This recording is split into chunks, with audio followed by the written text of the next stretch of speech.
What's going on, everyone, and welcome back to another episode of Ranked by James, where today in the world, among other things, people seem to be in the mood to talk about sports. You know, we just had the Super Bowl, where whether you're from Boston, it was one of the lamest and worst games you've ever seen in your life, or if you're from Seattle, it was one of the greatest things you've ever seen. A miracle.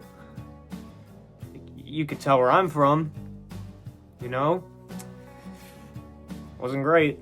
Or whether you're around the world, the Winter Olympics is also on as well. So with sports being pretty big in pop culture right now, and with me literally just referencing a couple videos ago that maybe I will do a top 10 sports movies of all time sometime in the future, I decided why not let that future be now? I mean, it makes the most sense. So let's get into it. So number 10, I feel like I had to include one of the sports comedies because that's basically an entire subgenre in and of itself. I mean, you got all of Adam Sandler's movies, like pretty much half his catalog. You know, you got The Waterboy, Happy Gilmore 2, The Longest Yard, so much. But I feel like my favorite sports comedy and the movie that I'm going to put on this list to represent that whole subgenre is Dodgeball. I mean, dude.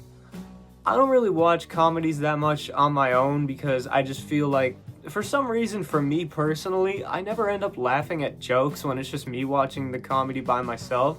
This is a rare occasion where it does. This movie is just so over-the-top ridiculous, where you have this story of Vince Vaughn who's trying to save his little rundown gym because there's a new gym on the block that's run by this absolute total psycho that's played by Ben Stiller, who's genuinely, legitimately, one of the funniest characters I've ever seen in any movie in my entire life. Like, you want to talk about a heel. This guy right here is a freaking heel. And he's one of the funniest movie villains of all time. So, even though technically, you know, story-wise or whatever, it might not be the greatest movie of all time, it's gonna be on my list because it's just so ridiculous.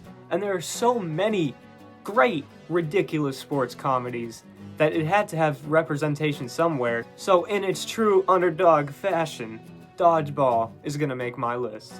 Oh, hey, White. I didn't think that Nazi camp got out until 8. Did you decide to skip arts and crafts? Yes, I did. Oh, hello, Kate. I wasn't aware I was paying you to socialize. You're not. I'm off the clock. Well, isn't that convenient for you? And the clock. At number 9 was one of the biggest debates I've ever had on any list in my entire life. It was either Field of Dreams or Moneyball. And I really didn't know which one to go with. I'm literally struggling right now, but I think I'm gonna go with Moneyball. The only reason why I'm gonna go with that over Field of Dreams is because Field of Dreams, I think, has a little bit, like, too many moving parts. Like, this guy from Iowa all of a sudden hears a voice, and the voice tells him to cut half his corn in half and build a big baseball field. Then randomly he has to go visit James Earl Jones in Boston, to then drive to meet a dead doctor in Minnesota, to then come back to Iowa so that James Earl Jones can go back into the corn even though that he was never dead.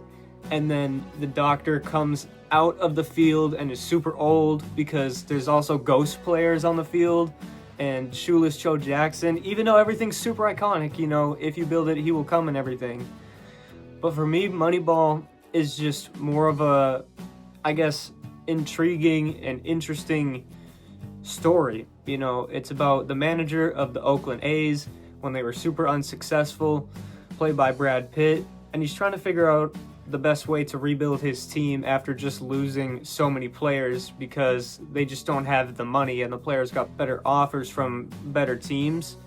And he doesn't know how to do it. And all the other old heads on the committee are so focused on trying to find, like, you know, the prettiest players and, you know, the most recognizable names. And he's trying to figure out a way to do it differently. And that's where Jonah Hill comes in.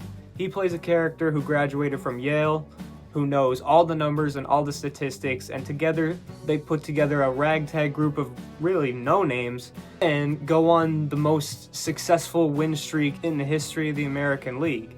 And it's a really cool true story to watch all, you know, unfold and pretty much watch as the efforts of these two different guys change the game of baseball. At number 8 is The Fighter. Now, part of this is because my dad and my grandpa literally know Mickey and Dickie Ward. Like, my grandpa was like his trainer. So I think that that's pretty cool that we have like family ties to a movie that stars Mark Wahlberg and Christian Bale playing the two main brothers. But other than that, this was just a really great movie too. Like, it's basically like a family and redemption type of story that's told through the sport of boxing. And, you know, every movie like that is pretty cool. You know, it's got tons of emotion to it. The fight scenes are pretty awesome. Everything about this movie is pretty great. Watching these guys as they really, you know, grow up and mature throughout the movie. It's an awesome story, and I think everybody should do themselves a favor and check it out. At number 7, Remember the Titans. I mean, right, just one of the greatest football movies ever made. Like, the scenes of them at camp are some of my favorite scenes really in any movie. I mean, just they're bonding together as this freshly integrated black and white school in Virginia in 1971. You know, they start off with so much tension and hatred and misunderstanding between them all, but through the camp, they all learn to love and respect each other as a team.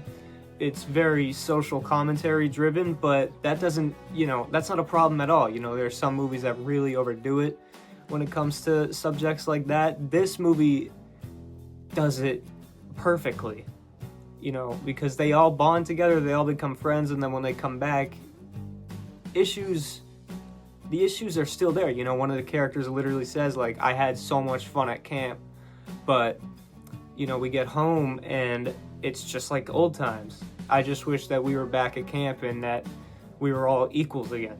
But then not only do you get the camp stuff where you get to learn about all their, you know, individual, like, kind of characteristics and character quirks. Like, there's literally a scene where the coach is like, all right, there's going to be a white kid and a black kid, and you're going to have a conversation with each other where you learn about each other until everybody has gone through. And so you literally learn about all these kids and watch as they become a close, tight-knit team. And then even when they come home, when they get back, the games, like the game scenes are all so much fun. The team itself doesn't get off to a great start, but once they get into their groove, they start going crazy. It's awesome. It's such a fun and ultimately feel-good movie.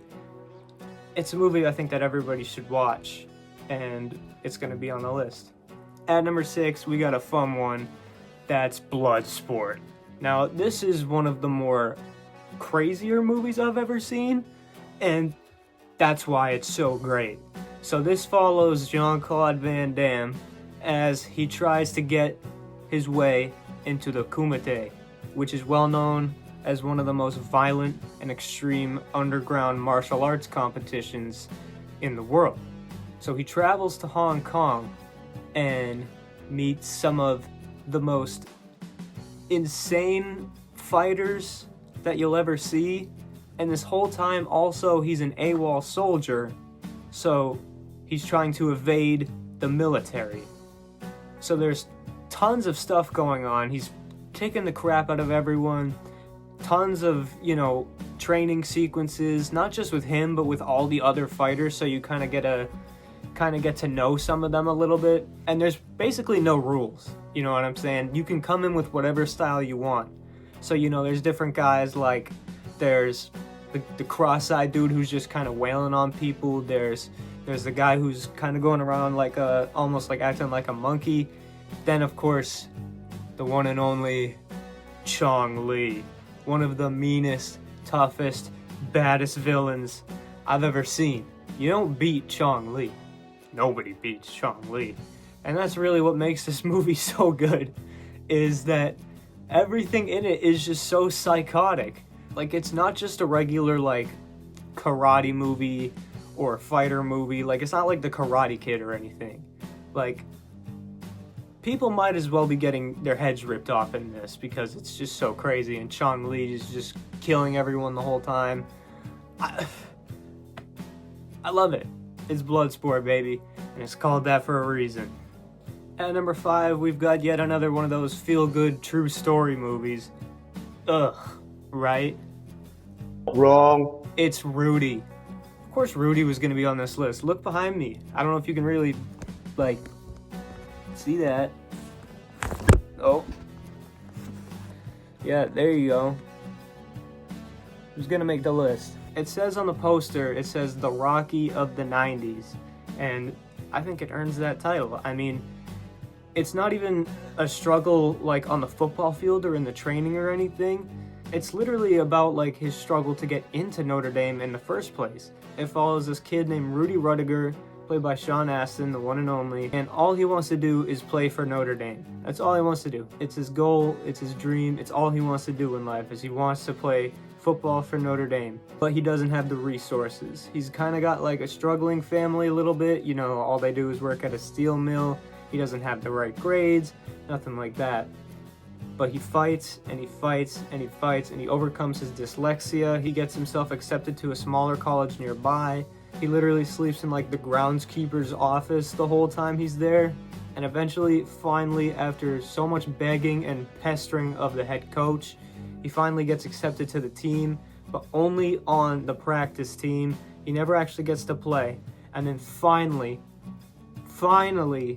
at the end of the movie, on his last game of his senior year, the last play of the game, he gets called in and he runs in and he sacks the quarterback. And it's for Notre Dame fans, it's one of the coolest movies ever. I think just for regular movie fans, it's one of the coolest movies ever. It's such an awesome movie. Coming in at number 4, now this one might be a little bit of a curveball, but I'm gonna go with The Iron Claw. Now, this is a pretty recent movie, but my God, does it leave a mark on anybody that watches it. Me personally, I went into the story, I mean, I'm a huge fan of wrestling, so I knew what I was in for, or at least I thought I did. I knew like the story of the Von Erichs and how much of a tragedy it was, but I really wasn't ready for at least the portrayal on screen. I mean, very rarely, only 2 times have I genuinely, legitimately like watched a movie and felt myself tearing up.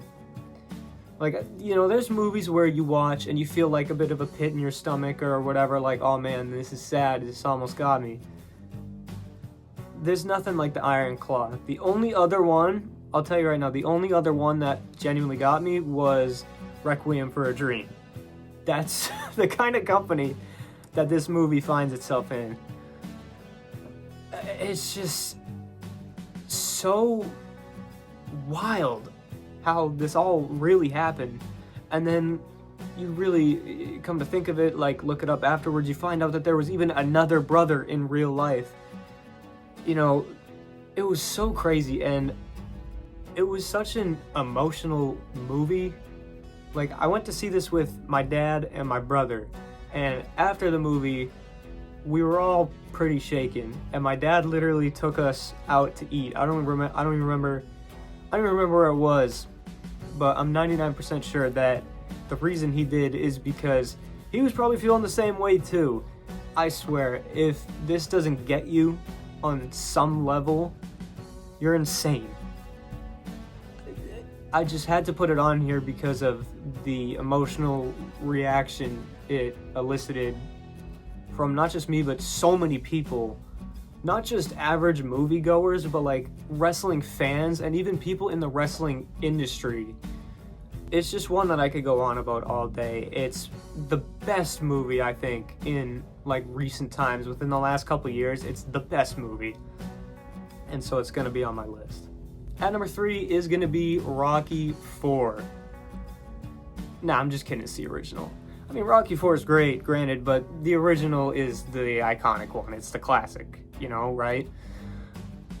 This is, I mean, do I even need to explain it? I feel like if you're watching this video and you've made it this far, you've probably seen Rocky, right? You know, the story about Rocky Balboa, Sylvester Stallone, the movie that really made the guy. It's so iconic. Everything about it. I mean, the character of Rocky, the lines that he delivers, the theme song of this movie is just an absolute classic. One of the most classic theme songs ever, really.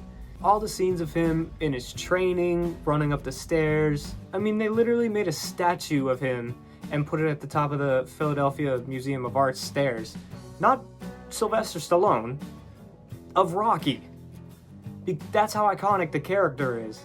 I mean, like I said, the training scenes, the fight scenes, the final fight with Apollo Creed, everything about this is legendary. It spawned one of the best franchises of all time. There's hardly any duds. Even the fifth one people say is crap. If you really go back and look at it, it's not that bad, in my opinion, at least. It's just one of the best. Like, you talk about classics, Rocky has to be in that conversation. At number 2 and at number 1, oh my god.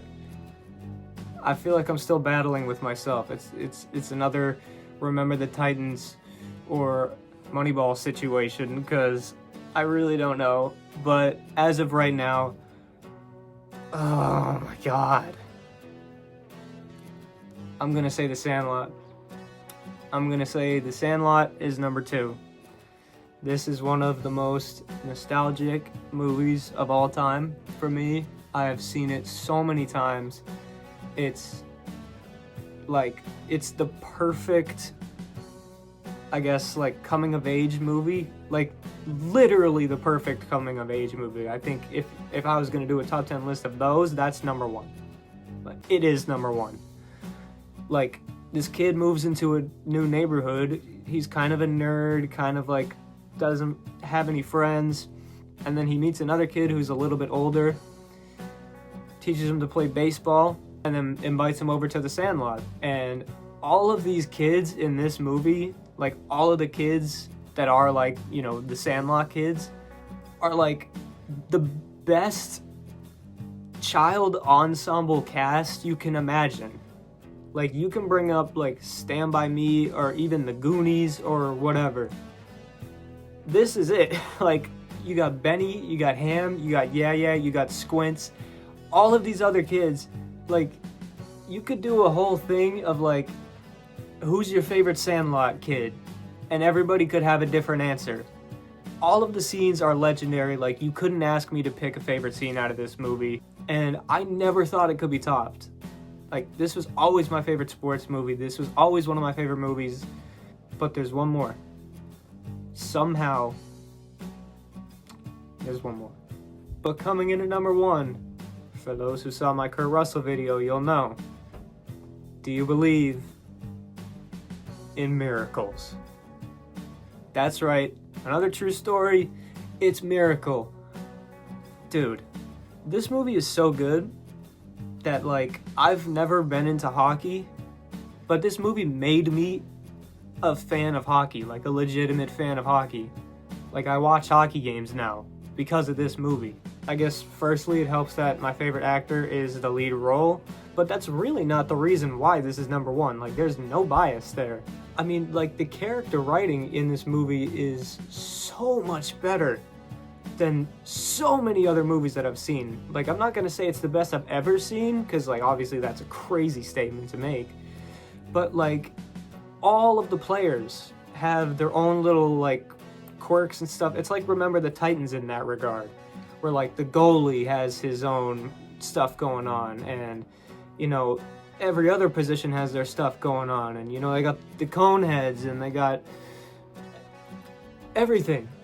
And the way that they actually shoot the games is so suspenseful that it's like, you know that they're gonna win, because obviously, like, they have to advance in this Olympic tournament, otherwise there's no movie. So you know they're gonna win, but they do it in a way where it still makes you on the edge of your seat, as if, like, you don't know, like, as if you are watching a real hockey game, just kind of sped up and almost in, like, a montage format. But just watching this team come together, watching everybody, you know, bond together, is just such an awesome experience to watch and, you know, learn about all these people and learn about not just learn about all these people, but learn about how they learn about each other. And of course, at the end, it's amazing. And the interesting thing about it too is that it's not even like a championship victory. The big grand finale is the semifinals between Team USA and the Soviets. The only thing is that like the Soviets are deemed to be so much bigger and so much better than Team USA, but because of Team USA's bond that they've made together, they really got a shot. And I'm not going to spoil what happens, obviously, but man, this is a movie that everybody should watch. I think it's phenomenal. My dad, who's a teacher, literally plays it for his students every year because he thinks that it's a movie that's so good that it should be played in schools. It's just one of the best. It's one of the best of all time. It's one of my favorites of all time. You gotta watch Miracle if you haven't. It's a miracle in and of itself that this movie even exists. So thank you guys for watching my list of my top 10 greatest sports films. I promise next time isn't gonna be a top 10. Alright, it'll be a ranking of something. It's called Ranked by James, that's my channel, but I've only been doing like top 10s. I'll do something else next time. But until next time, whatever that may be, more than likely going to be a ranking of the Scream series, but if not, it will be something that's not a top 10, I promise. So, once again, thank you for watching my video and making it all the way to the end. If you did, it's crazy. Drop a like if you want to. You don't have to. Hope you do. But until next time, I'll see y'all guys later.